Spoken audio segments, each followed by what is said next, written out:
ನಿಮ್ಮ ಒಂದು ನಿಲುವು ಸರ್ಕಾರ ನೋಡಿ, DCM ಅವರ ಸ್ಟೇಟ್ಮೆಂಟ್ ಏನಿದೆ ಅದನ್ನು ಕೂಡ ನಾನು ಜಿಲ್ಲಾ ಪ್ರವಾಸದಲ್ಲಿರೋದ್ರಿಂದ ನಾನು ಕೂಡ ಮಾಧ್ಯಮದಲ್ಲಿ ನೋಡಿದ್ದೀನಿ.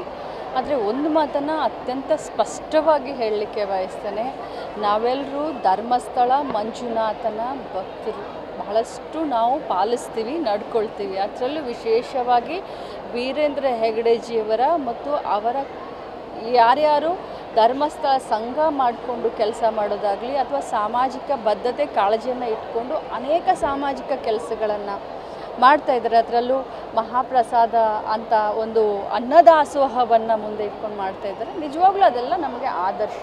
ನಾನು ಇಷ್ಟನ್ನೇ ಮಾತಾಡ್ತೀನಿ ಹೊರತಾಗಿ SIT ತನಿಖೆ ನಡೀತಾ ಇದೆ. ಇದು ಷಡ್ಯಂತ್ರ ಅದೆಲ್ಲ ನಮ್ಮ DCM ಅವರಿಗೆ ಚೆನ್ನಾಗಿ ಗೊತ್ತಿದೆ. ಮತ್ತು ಅವರ ಒಂದು ಏನು DCM ಅವರು ಏನು ಸೆಂಟೆನ್ಸ್ ಹೇಳಿದ್ದಾರೆ, ಒಂದು ವ್ಯಾಖ್ಯಾನ ಮಾಡಿದ್ದಾರೆ, ಅದಕ್ಕೆ ನಾನು ಕೂಡ ಧ್ವನಿಗೂಡಿಸ್ತೀನಿ ಅಂತ ಹೇಳ್ತೀನಿ.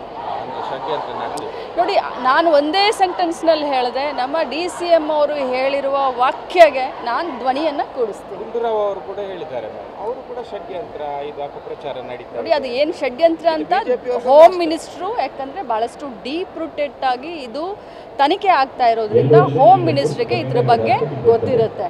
ಸೊ ನಾವು ಅರ್ಧಂಬರ್ಧ ತಿಳ್ಕೊಂಡು ಮಾತಾಡೋದು ಜವಾಬ್ದಾರಿಯುತ ಸ್ಥಾನದಲ್ಲಿ ಇದ್ಕೊಂಡು ಅದು ತಪ್ಪಾಗುತ್ತೆ. ಬಟ್ ನಮ್ಮ DCM ಅವರು ನಿನ್ನೆ ಸದನದ ಒಳಗೆ ಸದನದ ಹೊರಗೆ ಏನು ಪ್ರತಿಕ್ರಿಯೆಯನ್ನು ಕೊಟ್ಟಿದ್ದಾರೆ, ಧರ್ಮಸ್ಥಳದ ಮಹಾಭಕ್ತರು ನಾವೆಲ್ಲರೂ ಅಂತ ಏನು ಹೇಳಿದ್ದಾರೆ, ಅವರು ಷಡ್ಯಂತ್ರದ ಬಗ್ಗೆ ಹೇಳಿದ್ದಾರೆ, ಅದಕ್ಕೆ ಧ್ವನಿಯಾಗಿ ಅದಕ್ಕೆ ಸಹಕಾರವಾಗಿ ನಾನು ಇರ್ತೀನಿ ಅಂತ ನಾನು ಹೇಳಿದೆ. ಅಲ್ಲ, ಸರ್ಕಾರವೇ ಒಂದು ಕೊಟ್ಟಿರುವಾಗ SITಗೆ ತನಿಖೆ ಕೊಟ್ಟಿರುವಾಗ ಷಡ್ಯಂತ್ರ ಅಂತ ಎಲ್ಲೋ ಇದಕ್ಕೆ ಒಂದು ಫುಲ್ ಸ್ಟಾಪ್ ಇಡಬೇಕು. ಕೂಗು ಪರವಾಗಿ ವಿರೋಧವಾಗಿ ಹೇಳ್ತಾರೆ, ಎಟ್ಲೀಸ್ಟ್ ಅದೇನು ಷಡ್ಯಂತ್ರ ಮಾಡ್ತಾ ಇದ್ದಾರಲ್ಲ ಅವ್ರಿಗೆ ಇದರಲ್ಲಿ ಏನೂ ಇಲ್ಲ, ಇದೆಲ್ಲ ಬೋಗಸ್ಸು, ಇದು ನಿಜವಾಗ್ಲೂ ಷಡ್ಯಂತ್ರ ಅನ್ನೋದಾದರೂ ಗೊತ್ತಾಗಬೇಕಲ್ಲ, ಜನಸಾಮಾನ್ಯರ ಎದುರುಗಡೆ ಸತ್ಯಾಂಶ ಬರಬೇಕಲ್ಲ. ಸೊ ತನಿಖೆಯಿಂದ ಅದೇನು ಬರುತ್ತೋ ಅದನ್ನ ಹೋಮ್ ಮಿನಿಸ್ಟ್ರು ತಮ್ಮ ಎದುರುಗಡೆ ಮೇಡಮ್, ಆದರೆ ಇದು